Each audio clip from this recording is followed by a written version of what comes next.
May I come in, ma'am? Yes. Good evening, ma'am. Good evening. sir. Take your seat, please. Thank you, ma'am. Dinesh Saran, जी ma'am. आप नोखा तहसील बीकानेर से हैं। जी ma'am. आपने 2014 में 12th पास आउट हैं। आप हिस्ट्री, ज्योग्राफी और हिंदी लिटरेचर आपका जी मैम। सब्जेक्ट था। जी और ग्रेजुएशन आपकी 2017 में, जिसमें पॉलिटिकल साइंस, हिस्ट्री और ज्योग्राफी। जी मैम। Very good. आप अपने नाम की संधि बता सकते हैं? जी बताएं। मैम, मेरा नाम दिनेश है, जिसमें दिन प्लस ईस से मिलकर यह शब्द बनता कौन सी संधि है ये? माफ़ी चाहूँगा मैम, अभी मैं संधि नहीं बता पाऊँगा। अच्छा, कोई बात नहीं। Recall- इसका अर्थ क्या होता है? जी दिन प्लस ईस का अर्थ होता है दिन का ईश्वर, और दिन का ईश्वर हम सूर्य को बोलते हैं। आप बीकानेर से हैं। जी मैम। गंगा सिंह जी का नाम सुना है? जी मैम। तो आप बीकानेर के महाराजा गंगा सिंह जी को राष्ट्रीय स्तर पर किस दृष्टि से देखते हैं? जी मैम, गंगा सिंह जी का उस युग में अगर उनका अवलोकन किया जाए, जिस राजतंत्र के दौर में, तो वो एक काफ़ी अच्छे महाराजा साबित हुए थे। उन्होंने राजस्थान में जो नहर है, गंग नहर, उसका निर्माण करवाया। उसके अलावा उन्होंने बीकानेर स्टेट में जैसे प्रजा प्रतिनिधि सभा है, ऐसी संस्थाओं की स्थापना करी। उसके अलावा उन्होंने बहुत सारे काम करवाए, जैसे अकाल राहत कार्य करवाए। बीकानेर में बैंक की शुरुआत करवाई, जिसमें उन्होंने बीकानेर राज्य के जो कर्मचारी है उनको बीमा की पॉलिसी दी गई। उसके अलावा उन्होंने बीकानेर में हाई कोर्ट की स्थापना करवाई, और उन्होंने प्रथम विश्व युद्ध में भी भाग लिया था। अच्छा, ऐसे कौन से कार्य हैं गंगा सिंह जी के जो आपको व्यक्तिगत रूप से प्रभावित करते हैं? जी मैम, इसमें सबसे अच्छा काम उन्होंने 1899 के दौरान जो छपनिया अकाल पड़ा था, उसमें उन्होंने लोगों की सहायता करी। उसके पश्चात उन्होंने देखा कि आगे भविष्य में ऐसा अकाल नहीं आए, इसके लिए उन्होंने गंग नहर का निर्माण करवाया। वो कार्य मुझे व्यक्तिगत रूप से सबसे अच्छा लगता है। अच्छा। और उसी से प्रेरणा लेकर आज जो इंदिरा गांधी नहर परियोजना है, उसका निर्माण करवाया गया है। अच्छा, किसके स्टेटमेंट हैं ये कि बीकानेर राज्य में जो सांप्रदायिक सद्भाव है वो काफ़ी श्रेष्ठ स्तर पर हैं और वहाँ का राज्य प्रबंध भी बहुत अच्छा है, तो मेरा भी मन करता है कि मैं वहाँ जाकर रहूं। ये कथन किसका है, याद है कुछ? जी मैम, ये कथन सुना है, पर मैं अभी रिकॉल नहीं कर पा रहा हूँ। कोई बात नहीं। नरेंद्र मंडल के बारे में जानते हैं? जी। क्या है नरेंद्र मंडल? जी, नरेंद्र मंडल जो राजस्थान के राजा महाराजा है, उनको सर मैम एक संस्था के रूप में जोड़ा गया था, और उसका एक जो सबसे पहले चांसलर थे वो महाराजा गंगा सिंह जी थे। इसकी स्थापना कब की गई थी? माफ़ी चाहूँगा मैम, मैं श्योर नहीं हूँ इसमें। 1923 में की थी। कोई दिक्कत नहीं। जो नरेंद्र मंडल होता है जो है, उसकी जो अध्यक्षता है वो वाइसराय के द्वारा की जाती है ना? माफ़ी चाहूँगा मैम। और अध्यक्ष अच्छा नहीं जानते, वाइसराय ही करता है। जी। और वाइसराय की अनुपस्थिति में चांसलर करता है। तो गंगा सिंह जी को चांसलर नियुक्त किया था ना, तो ये मौका भी उनको मिला है। जी। ठीक है। ठीक। अच्छा, आपने सुना होगा 1929 का लाहौर अधिवेशन कांग्रेस का। जी मैम। उसमें पूर्ण स्वराज्य की मांग थी, पूर्ण स्वतंत्रता की मांग जी थी। मैम। उसमें गंगा सिंह जी का दृष्टिकोण कैसा था? माफ़ी चाहूँगा मैम, अभी मुझे इसकी जानकारी कोई बात नहीं। यदि आपको बीकानेर का एसडीएम बना दिया जाता है, जी मैम, तो आप गंगा सिंह जी को पढ़ चुके हैं इतिहास में। जी मैम। उनके विचारों से प्रभावित होकर आप वहां पर कौन सा नवाचार करना चाहते? बीकानेर में महाराजा गंगा सिंह जी के अगर नवाचारों को देख के मैं सर मैम जो जल की व्यवस्था है उसको सुचारू रूप से करना चाहूँगा, जिसमें जैसे जो सूर सागर है बीकानेर के जूनागढ़ किले के बाहर, तो उसमें जो गंदगी की प्रॉब्लम रहती है उसको ठीक किया जाएगा। उसके अलावा जो बीकानेर में सीवरेज की प्रॉब्लम रहती है उसको ठीक किया जाएगा। अच्छा, आपने बीकानेर में बीरबल दिवस के बारे में सुना है? जी मैम। क्या है बीरबल दिवस? जी, बीरबल जो बीकानेर प्रेसिडेंसी है, वहाँ के जो स्वतंत्रता सेनानी के रूप में थे, उन्होंने लड़ाई करी, और जो बीकानेर प्रिंसली स्टेट है उसकी पुलिस के द्वारा उनको गोली से उनकी हत्या कर दी गई थी। आप करणी माता के बारे में बताएं। जी मैम। क्या जानते हैं करणी माता का इतिहास बताएं। जी, करणी माता का जन्म 1387 ईस्वी में जोधपुर के सुआप में चारण परिवार में हुआ था, और उन्होंने अपने जीवन काल में जो राजस्थान है उस क्षेत्र में कार्य करते हुए अपने जो चमत्कारिक कार्यों से यहाँ पे नाम कमाया, और एक लोक देवी के रूप में प्रसिद्ध हुई। उन्होंने अपने 6 वर्ष की उम्र में अपनी जो बुआ है उनकी हाथ की अंगुली को सीधा करके उन्होंने सबसे पहला चमत्कार दिखाया था। उसके पश्चात उन्होंने जो राजा महाराजा थे, जोधपुर के महाराजा है, बीकानेर के महाराजा है, इनका योगदान करणी माता जी ने किया था, और इन्हीं के आशीर्वाद से इनकी राज्य की स्थापना हुई थी। तो ये मंदिर किसने बनवाया करणी माता का? महाराजा गंगा सिंह जी ने। और ये मंदिर पहले जब प्रारंभिक अवस्था में था, जब करणी माता तपस्या किया करती थी, तब ये क्या कहलाता था? कोई तपस्या स्थल है करणी माता का जो किसी विशेष नाम से जाना जाता है? मैं नहीं बता पाऊंगा, रिकॉल नहीं कर पा रहे। अच्छा, जाम्बो जी का नाम सुना है? जी मैम। उनका जन्म तो पीपासर नागौर का है। जी मैम। फिर बीकानेर में उनका कैसे बोलबाला है? बीकानेर में जो समरथल धोरा है, वहाँ पे मैम उन्होंने अपनी जो जीवन काल में जो तपस्या करी थी, तपस्थली के रूप में वहाँ पे रहे थे। उसके अलावा जो मुक्तिधाम जो मुकाम है, वहाँ पे जाम्बू जी को जो समाधि दी गई थी, उसके अलावा जो मुकाम से थोड़ा दूर जो लालासर सातरी है, वहाँ पे उनका जो निधन हुआ था, उसकी वजह से बीकानेर में वो ज़्यादा लोकप्रिय है। अच्छा, बीकानेर में अभ्यारण्य है गजनेर। जी मैम। वहाँ कोई मुख्य जीव है? जी। कौन सा है? बटबड़ तितर। बटबड़ तितर, इसको क्या बोला जाता है? कोई इसका अंग्रेजी में नाम? जी मैम। क्या है? Saint gauze. Imperial saint gauze, very good. अच्छा, बीकानेरी पोट्री और उस्ता कला के बारे में कुछ जानते हैं आप? जी मैम। बताएं। जी, उस्ता कला मैम जो गोल्डन जो पेंट है, उसको उस्ता कला कहा जाता है, जिसमें जो ऊँट की खाल है उस पर चित्रकारी की जाती है। उसके अलावा जो मृदभांड है या फिर जो भी अपन आराम से दिनेश जी, सोच कर आराम से बताएं। जी मैम। पानी लेंगे? जी मैम, ठीक है, मैं पी कर रहा हूँ। आराम से बताएं। जी। उसके अलावा जो भी बर्तन है, उन पे जो पेंटिंग का काम किया जाता है, वो उस्ता कला कहलाती है। उस्ता कला। जी। और सुनहरी पॉटरी के बारे में? माफ़ी चाहूँगा मैंने सुनहरी कला के बारे में बताया। कोई बात नहीं। बीकानेर का किला जानते हैं, जूनागढ़? जी मैम। इसकी कोई खास विशेषता है? जी, बताएं। इसकी सबसे अच्छी जो विशेषता मुझे ये लगी कि मैम इसमें जो कूलिंग सिस्टम है किले का, वो बहुत ही अच्छा है, जिसमें उन्होंने जो किले की सारी छतें हैं वो लकड़ी की बनाई गई है। मुझे जहाँ तक जानकारी है, ये राजस्थान का एकमात्र ऐसा किला है जिसकी छत है वो लकड़ी से बनाई गई है। क्या लालगढ़ भी इसी को कहते हैं? नहीं मैम। लालगढ़ अलग है? जी मैम। वो कहाँ है? लालगढ़ महल बीकानेर में ही स्थित है, जो बीकानेर के जो वर्तमान राजघराना है उसका निवास स्थल है। अच्छा, और बीकानेर में ही बीकानेर प्रजामंडल की स्थापना किसने की थी? जी मैम, बीकानेर प्रजामंडल की स्थापना 1936 ईस्वी में कलकत्ता में वैद्य मघाराम जी के द्वारा की गई थी। बीकानेर की सीमा किससे लगती है? कोई अंतर राज्य से लगती है या देश से लगती है?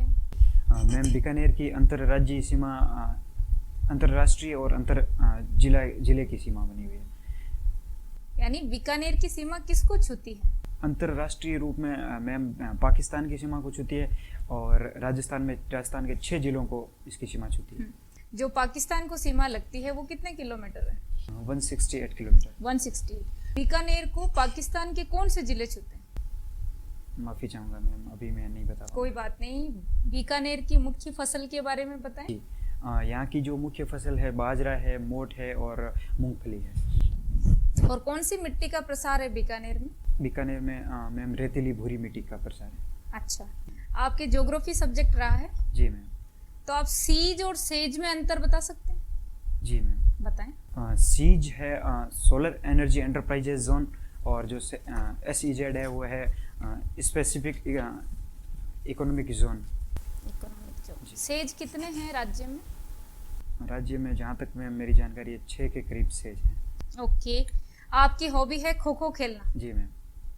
तो खो खो खेलने से क्या प्रभाव पड़ता है शरीर पर? जी, खो खो खेलने से सबसे अच्छा है कि व्यक्ति का जो ध्यान है वो एकाग्रित होता है, क्योंकि खो खो में हमें पूरा ध्यान रखना होता है कि कब हमें खो मिलता है और कब अगला जो प्लेयर है वो हमें टच करता है, उसके बाद ही हमें जो अगला स्टेप है लेना होता है। सबसे एकाग्रता है, उसके अलावा स्फूर्ति है, लचकपन है, इन चीज़ों का फ़ायदा मिलता है। Well done. दिनेश जी। जी सर। आपके ग्रेजुएशन में सब्जेक्ट रहे हैं हिस्ट्री, पॉलिटी और ज्योग्राफी। आप कुछ सोचे थे पहले कि हाँ हमें सिविल सर्विसेज में जाना है, RAS में जाना है, या ऐसे ही मतलब आपने इंटर में भी आपके ह्यूमैनिटीज़ के सब्जेक्ट रहे हैं, मतलब इतिहास, भूगोल? जी सर। जबकि आमतौर पे देखा जाता है कि बच्चों को ज़्यादातर पेरेंट्स साइंस पढ़ने के लिए प्रेरित करते हैं। जी। तो क्या रीज़न रहा है इसके पीछे? सर, मैं एक ग्रामीण पृष्ठभूमि का सामान्य सा बालक हूँ, जिसको सिविल सेवा की मुझे जानकारी ग्रेजुएशन में पता चला कि ऐसी भी कोई सर्विसेज होती है, और वहाँ पे जो ग्रेजुएशन में मेरे सर थे उन्होंने मुझे इसके बारे में बताया। अच्छा। और मैं ह्यूमैनिटीज़ में मानता हूँ कि सिविल सेवाओं में जाने के लिए एक अच्छा ऑप्शन रहता है। अच्छा ऑप्शन रहता है। अच्छा, आपने हिस्ट्री पढ़ी है, ज्योग्राफी पढ़ी है, पॉलिटी पढ़ी है। जी सर। तो सबसे अच्छा सब्जेक्ट कौन सा लगा आपको? मुझे सबसे ज़्यादा प्रभावित राजनीति विज्ञान। राजनीति विज्ञान ने किया, मतलब आपका इंटरेस्ट जो है राजनीति विज्ञान में। जी सर। आपको राजनीति विज्ञान में ऐसा कौन सा राजनेता है जो आपको बहुत अच्छा लगता है, उसका करेक्टर, उसके कार्यधार, है ना, कार्य पद्धति, ये सारी चीज़ें किसकी अच्छी लगती हैं? सर मैं पूछना चाहूँगा कि मैं वर्तमान सिनेरियो में आप बताऊँ वर्तमान या पास्ट किसी भी सिनेरियो में बता सकते हैं जो आपको आदर्श लगता हो, आप सोचते हो कि इसके जैसे बना जाए तो देश और समाज का विकास हो। जी। वर्तमान सिनेरियो में मैं सर माननीय प्रधानमंत्री श्री नरेंद्र दामोदर दास मोदी जी का नाम लेना चाहूँगा। और अगर प्राचीन काल में जब भारतीय स्वतंत्रता संग्राम चल रहा था उस दौरान मैं श्री जवाहरलाल नेहरू जी का नाम लेना चाहूँगा। अच्छा, जवाहरलाल नेहरू जी का नाम आपने लिया तो उनके प्रधानमंत्रित्व काल में जी जो भारत में महात्मा गांधी का एक सपना था ग्राम स्वराज, यानी ग्रामीण स्तर पर प्रशासन, जी सर। ठीक है, तो उनके समय में पंचायती राज की शुरुआत की गई और वो भी राजस्थान को सौभाग्य प्राप्त है। जी। कहाँ से हुई थी? सर 2 अक्टूबर 1959 को ये नागौर के जो बगदरी गांव है वहाँ से इसकी शुरुआत हुई थी। नागौर से इस समय सांसद कौन है? अभी श्री हनुमान बेनीवाल। श्री हनुमान बेनीवाल सर। अच्छा, राजस्थान में इस समय राज्यपाल कौन है? श्री कलराज मिश्र। श्री कलराज मिश्र। मिश्र। तो संविधान के किस अनुच्छेद में राज्यपाल के बारे में वर्णन किया गया है? जी सर, भारतीय संविधान के अनुच्छेद 153 में इसका उल्लेख है। 153 में इसका उल्लेख किया गया है। और राजस्थान में जो हाई कोर्ट है, जानते हैं हाई कोर्ट कहाँ पे स्थापित है? राजस्थान की हाई कोर्ट की जो मुख्य पीठ है वो जोधपुर में स्थापित है। जोधपुर में स्थापित है। राजस्थान के किसी शहर को सूर्य की नगरी कहा जाता है क्या? जी। किसको कहा जाता है? जोधपुर को सर। क्या रीजन है इसके पीछे? इसका रीजन सर मैं चाहूँगा, मुझे अभी जानकारी नहीं। कोई बात नहीं है। अच्छा, ये बताइए, जो हाई कोर्ट की स्थापना होती है, जी, हाई कोर्ट की स्थापना संविधान के किस आर्टिकल में दी गई है? भारतीय संविधान के अनुच्छेद 214 में इसकी स्थापना की वर्णन है। अच्छा, जो हाई कोर्ट होता है वो एक राज्य क्षेत्र को अधिग्रहित करता है या एक से अधिक राज्यों के भी, मतलब 2 या 2 से अधिक राज्यों का एक हाई कोर्ट हो सकता है? जी सर। सर भारतीय संविधान में जो मूल संविधान है उसमें ये उल्लेख किया गया था कि प्रत्येक राज्य का एक हाई कोर्ट होगा, लेकिन जो 7वां संविधान संशोधन 1956 है उसमें ये व्यवस्था दी गई कि एक से अधिक राज्यों में भी एक हाई कोर्ट हो सकता है। एक हाई कोर्ट हो सकता है। इस समय देश में जो सबसे बड़ा हाई कोर्ट है, कहने का मतलब है नंबर ऑफ जस्टिस, है ना, जो नंबर ऑफ जजेस हैं उनके अकॉर्डिंग कौन सा है देश का सबसे बड़ा हाई कोर्ट? माफ़ी चाहूँगा सर, अभी मुझे इसकी जानकारी नहीं। कुछ कॉमन सेंस लगाइए, सबसे ज़्यादा पॉपुलेशन किस स्टेट की है इंडिया में? सर मैं जहाँ तक मेरी जानकारी है इलाहाबाद कोर्ट सबसे बड़ा हुआ है। हाँ। अच्छा, क्षेत्रफल के मामले में कौन सा स्टेट सबसे आगे है नंबर 1 पे? जी, राजस्थान। राजस्थान का कौन सा जिला क्षेत्रफल में सबसे ज़्यादा है? जैसलमेर। आप इतिहास भी, आपका ग्रेजुएशन में रहा है, इंटरेस्ट है इतिहास में? जी सर। अच्छा, महान स्वामी दयानंद सरस्वती का नाम आपने सुना है? जी। इनका मूल नाम क्या था? स्वामी इनका नाम मैं सर याद करना चाहूँगा। मूल शंकर नाम सुना है आपने? जी सर, मूल शंकर नाम था इनका। स्वामी दयानंद सरस्वती कहाँ के थे? जी, गुजरात के मोरबी गांव से ये थे। गुजरात के मोरबी गांव से थे। जी। इनका कोई प्रसिद्ध किताब है? जी। क्या? सत्यार्थ प्रकाश। इनका कोई एक बहुत अच्छा स्लोगन था, नारा था, क्या नारा था? वेदों की ओर लौटो। स्वामी दयानंद सरस्वती का समाज सुधार में, भारत की उस समय जब 19वीं शताब्दी और 20वीं शताब्दी की बात है, जब समाज सुधार आंदोलन चल रहे थे, तो भारत में समाज सुधार में क्या योगदान रहा है स्वामी दयानंद सरस्वती का? जी सर, इनका जो सबसे महत्वपूर्ण योगदान रहा था, इन्होंने उस समय शुद्धि आंदोलन चलाया था और जो एक विशेष जो धर्म से अलग होकर दूसरे धर्म में जा रहे थे उन लोगों को रोककर उन्होंने हिंदू धर्म में सुधार के प्रयत्न किए। उसके अलावा उन्होंने जो सत्य है, ईश्वर है, इन चीज़ों पे ज़्यादा बल दिया और जो पर्यावरण है उन पे बल दिया। उसके अलावा जो स्वदेशी है उस पे इन्होंने योगदान दिया। इन्होंने वेदों की ओर लौटो का नारा तो दिया था जी लेकिन साथ में इन्होंने कहा मूर्ति पूजा का विरोध किया था। जी सर। तो ये विरोधाभास नहीं है? हमारे वेदों में मूर्ति पूजा के बारे में बताया गया है या नहीं बताया गया है? माफ़ी चाहूँगा सर, वेदों की मुझे इस संबंध में अभी जानकारी नहीं है। अच्छा। इन्होंने मूर्ति पूजा का विरोध किया था क्योंकि जब बचपन में गणेश जी की मूर्ति के सामने प्रसाद चढ़ाया हुआ था और एक चूहा प्रसाद खा रहा था, तो उन्हें ये महसूस हुआ कि ये चूहा अगर प्रसाद खा रहा है तो हम क्यों मूर्ति की पूजा कर रहे हैं। ये गणेश जी की मूर्ति थी? जहाँ- ये हमें लग रहा है कि महाशिवरात्रि का दिन था और पूरा परिवार भजन कीर्तन करने गया हुआ था, सब लोग सो रहे थे और उसके बाद रात में जब ये उठते हैं तो देखते हैं एक चूहा प्रसाद खा रहा माफ़ी है। चाहूँगा सर, मैं गलत था। ठीक है।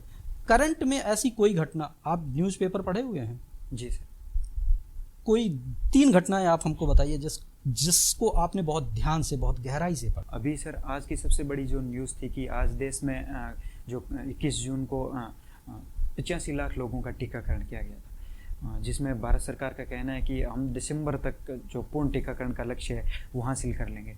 तो सर अगर 85 लाख लोगों को टीका लगता है प्रतिदिन तो इस लक्ष्य को जल्दी हासिल किया जा सकता है। अच्छा, जी। दूसरी घटना कौन सी है? दूसरी सबसे बड़ी घटना अभी सर WTC फाइनल चल रहा है उस संबंध में थी कि जिसमें 4 दिन हो गए और जिसमें 2 दिन का खेल है बारिश की वजह से धुल गया। इस समय भारतीय क्रिकेट कंट्रोल बोर्ड के अध्यक्ष कौन है? सौरव गांगुली सर। सौरव गांगुली। दिनेश, जी मैम। आप युवा हैं। जी आजकल युवाओं को बहुत ज्यादा चैलेंजेस फेस करने पड़ रहे हैं। जी मैम। किस किस प्रकार के चैलेंजेस फेस करने पड़ रहे हैं? जी मैम। सबसे बड़ा चैलेंज जो कोविड एरा में है वो मैम जो रोज़गार है उसका चैलेंजेस सामना करना पड़ रहा है। उसके अलावा जो मानसिक अवसाद है इन चीज़ों का सामना करना पड़ रहा है। और सबसे बड़ा चैलेंजेस ये भी है कि सोशल मीडिया का दुरुपयोग है वो युवाओं के बीच बढ़ता जा रहा है। उसके अलावा साइबर क्राइम ऐसी चुनौतियों का सामना करना। साइबर क्राइम क्या होता है? साइबर क्राइम जो इंटरनेट नेटवर्क के माध्यम से अगर किसी का उत्पीड़न होता है या फिर लोगों के जो बैंक अकाउंट है उनमें सेंध लगाई जाती है वो साइबर क्राइम। क्यों बढ़ रहा है इतना ज्यादा साइबर क्राइम?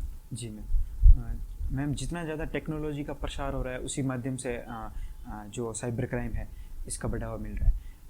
इसका सबसे ज़्यादा बढ़ने का कारण ये होता है कि ये जिस स्थान से होता है और ये जहाँ पे घटित होता है उसमें कोई संबंध नहीं होता, इसकी वजह से इसको बढ़ावा ज़्यादा मिलता है। तो क्या हमारा पुलिस प्रशासन जो है या साइबर क्राइम को रोकने के लिए जो गठित किए जाते हैं, जितनी भी कमेटी वगैरह बनाई जाती हैं, वो क्या कुछ काम नहीं कर रही इस पे? क्योंकि साइबर क्राइम हर जगह सुनाई आता है लेकिन उसको पकड़ने के लिए कोई भी मतलब उसका जो अपराधी है वो पकड़ा ही नहीं आता। तो ऐसा क्या हो रहा है कि साइबर क्राइम पकड़ाई ही नहीं आ रहे? जी साइबर क्राइम का मैम सबसे इसका रोकने का उपाय ये होगा कि इसमें सबसे पहले जो आम आदमी है उसको जागरूक होना पड़ेगा। पुलिस का इसमें रोल इसलिए कम हो जाता है क्योंकि इसमें जहाँ पे साइबर अपराध घटित होता है और जहाँ से ये किया जाता है उसका संबंध नहीं होता। उसके अलावा जो साइबर क्राइम के अपराधी है वो जिस नेटवर्क का इस्तेमाल करते हैं उसके माध्यम से ये पकड़ में नहीं आते। इसकी वजह से पुलिस तो हम नेटवर्क कंपनी से इनके बारे में बात क्यों नहीं करते कि वो हमें एक्सेस दे कि किस नेटवर्क का कहाँ यूज आया, ये पूरे इंडिया में पता लगाया जा सके। ऐसा समाधान किया जा सकता है लेकिन ये जो अपराधी है एक बार जिस नेटवर्क का इस्तेमाल कर लेते हैं दोबारा ये या तो हम ये मान लें कि we are not serious for this cyber crime till now, जैसे हम आज भी बाकी अपराधों के लिए सीरियस हैं, ऐसा हमारी पुलिस या प्रशासन साइबर क्राइम को लेकर अब सीरियस नहीं है। क्या ऐसा है? जी नहीं, ऐसा बिल्कुल नहीं है। गवर्नमेंट ने बहुत सारे स्टेप लिए हैं, जैसे cybercrime.gov.in जैसी वेबसाइट सरकार ने स्थापित कर रखी है। इसमें सबसे बड़ा स्टेप आम नागरिक को लेना होगा। जैसे अगर मुझे कहीं से OTP आता है तो मुझे OTP किसी को नहीं बताना होगा। जैसे अगर मेरे पास बट आजकल सारे काम ऑनलाइन हो रहे हैं। अगर आपको बैंक अकाउंट खोलना है आप ऑनलाइन खोलेंगे, अगर आपको FD करानी है आप ऑनलाइन कराएंगे, कोई पॉलिसी करानी है ऑनलाइन कराएंगे। तो कैसे डिफरेंशिएट किया जाए कि जो OTP आ रहा है वो OTP जेन्युइनली मांगा जा रहा है या फेक है? नहीं मैम, OTP हमें किसी को देना है भी नहीं ना। नहीं, लेकिन जब आप पॉलिसीज कराते हो तब बैंक वाले आपसे OTPs मांगते हैं जी, और वो वैलिड OTP होते हैं आपकी पॉलिसी करने के लिए। जी मैम। तो कैसे डिफरेंशिएट किया जाए? या तो सरकार OTP वाला वही बंद करे जो क्लॉज है, तब डिफरेंशिएट किया जा सके। जी, क्योंकि एक आम नागरिक जो बहुत ज्यादा साक्षर नहीं है, जी। जो टेक्नोलॉजी के बारे में बहुत ज्यादा अवेयर नहीं जी। है, वो इस चीज को कैसे डिफरेंशिएट करेगा? मैम हमेशा ही जब मुझे ऐसा लगता है कि मंथली में मेरे बैंक का मैसेज आता है कि do not share your OTP because bank do not ask about your OTP। तो मैम जब भी हम खाता खोलते हैं तो हमारे मोबाइल से खोलते हैं और OTP हमें किसी को सेंड नहीं करना होता है, तो बैंक हमें ऐसा कॉल करेगा भी नहीं। जब भी हम खाता खोलेंगे FD या कुछ भी करेंगे तो हमें खुद के मोबाइल का यूज़ करना होता है, तो OTP हमें किसी के साथ शेयर नहीं करना होता है। अच्छा, तो अगर आपको बोला जाए कि आप ग्रामीण परिवेश के जो लोग हैं उन्हें इसके बारे में समझाइए, जी। साइबर क्राइम के बारे में, तो आप जी। उन्हें जाके क्या समझाना चाहेंगे? आप एक उच्च अधिकारी हैं जी बैंक के जी मैम। और या सरकार के, और हम आपके सामने जनता बैठे जी। हैं और आपको हमें साइबर क्राइम के बारे में अवेयर करना है, किस प्रकार करेंगे आप? हाँ, मैं उन्हें सबसे पहले ये समझाऊंगा कि आपके पास अगर ऐसा कोई कॉल आता है जिसमें आपको किसी प्रकार का लालच दिया जाता है और फिर आपको कहा जाता है कि क्या आप ये चीज हमें लोकल लैंग्वेज में समझा सकते हैं? जी मैम। कौन सी लोकल लैंग्वेज यूज करना चाहेंगे मैं आप? मारवाड़ी में यूज बिल्कुल यूज जी। करिए। आप मान लीजिए हम तीनों ग्रामीण परिवेश के लोग बैठे हैं और आपको जी। हमें समझाना है जी। साइबर क्राइम के बारे में, बताइए। सभी मैम मैं आपको बताना चाहूँगा कि जो आपने अभी वर्तमान में जो ये साइबर क्राइम के अपराध हो रहे हैं, इनमें आपने सब लोगों ने सावधान हो सरकार के साथ और प्रशासन के साथ मिलकर काम करना पड़सी। थांकने अगर कोई OTP आवे या फिर आप कोई लालच देवे कि भाई बैंक आपके खाते में इतने पैसे डाल रही है या फिर आपकी लॉटरी लगी है, तो थाने करनो की को नहीं है। थाने या तो अपने कोई जो को बेटो समझदार है उससे बात करनी है, या फिर गांव में कोई समझदार छोरो थाने मिले भी छोरा में बात करनी है, या फिर आप पुलिस को फ़ोन कर सकते हो और हम हमेशा आपके साथ हैं। गुड। एक बात बताइए दिनेश, आप एक उच्च अधिकारी हैं और आपका कोई अधीनस्थ जी आपके ऑर्डर को जी। बार बार मानने से मना करता है, आप क्या एक्शन लेंगे? जी सबसे पहले मैं जानना चाहूँगा जेन्युइन कारण क्या है कि वो ऑर्डर क्यों नहीं मान रहे। उसके पश्चात मैं उनको स्ट्रिक्ट निर्देश दूंगा कि इस कार्य का पालन किया जाए, और जो उनकी जो मंथली जो रिपोर्ट होती है जिसमें उनका जो कार्य का निरीक्षण किया जाता है उसमें उनको मैं निर्देश दूंगा। अपने सीनियर्स को नहीं बताएंगे? जी मैम, जहाँ तक होगा मैं उस मामले को अपने स्तर पर हैंडल करूँगा। क्यों? क्योंकि सर किसी भी व्यक्ति के व्यवहार को चेंज किया जा सकता है। Thank you. आपको RS क्यों बनाया जाए? ऐसा क्या लगता है आपके अंदर, क्या पोटेंशियल है जी कि आपको ये आप डिजर्व करते हैं इसके लिए? हाँ जी मैम, सबसे बड़ा जो मेरे में ये पोटेंशियल है कि मैं सर मैम यूथ हूँ, और यूथ सर प्रशासन के लिए मैं लंबे समय के लिए प्रशासन से जुड़ा रहूँगा, तो इसका फ़ायदा प्रशासन को ज़रूर उठाना चाहिए। दूसरा, जो भी योग्यताएँ जो राजस्थान लोक सेवा आयोग ने निर्धारित करी है उन योग्यताओं में मैं खरा उतरता हूँ। उसके अलावा जो टीम मैनेजमेंट है और लीडरशिप है और क्विक लर्निंग है, ऐसे गुण मेरे में है। उसके अलावा जो सिंपैथी है, ऐसे गुण और एम्पैथी के गुण मैं अपने आप में मानता हूँ। मैं क्या आपने कभी अपने अंदर दुर्बल पक्षों का अवलोकन किया है? मैम, मेरा सबसे दुर्बल पक्ष है कि मैं जब भी वार्तालाप करता हूँ तो मेरी बोलने की गति थोड़ी ज़्यादा रहती है, तो मैं हमेशा ही इसको ठीक करने की कोशिश करता हूँ, फिर भी मैं इसमें थोड़ा कम सुधार कर पाया हूँ। इससे क्या नुकसान होता है जल्दी बोलने से? जी, इससे सबसे बड़ा नुकसान ये रहता है कि जो सामने जो वार्तालाप जो भी व्यक्ति कर रहा है उसको लगता है कि ये जल्दबाजी में है, और हो सकता है कि ये अपने से जो बात में ज़्यादा रुचि नहीं ले रहा होगा, इसलिए जल्दी किसी मुद्दे को समाप्त करना चाह रहे हैं। अच्छा, जी। आपका अंतिम रूप से SDM के रूप में सिलेक्शन हो जाए तो जी। बीकानेर की कौन सी मिठाई आप सबको खिलाएंगे? जी, मैं बीकानेर की जो रसगुल्ले हैं वो खिलाना चाहूँगा, और साथ में मैं कचौरी भी खिलाना चाहूँगा। कचौरी भी खिलाना चाहिए। और भुजिया। कचौरी प्रसिद्ध है। जी मैम। और और इसके इसके साथ भुजिया है बीकानेरी, वो खिलाना चाहूँगा। Very good, thank you so much Dinesh. Thank you ma'am.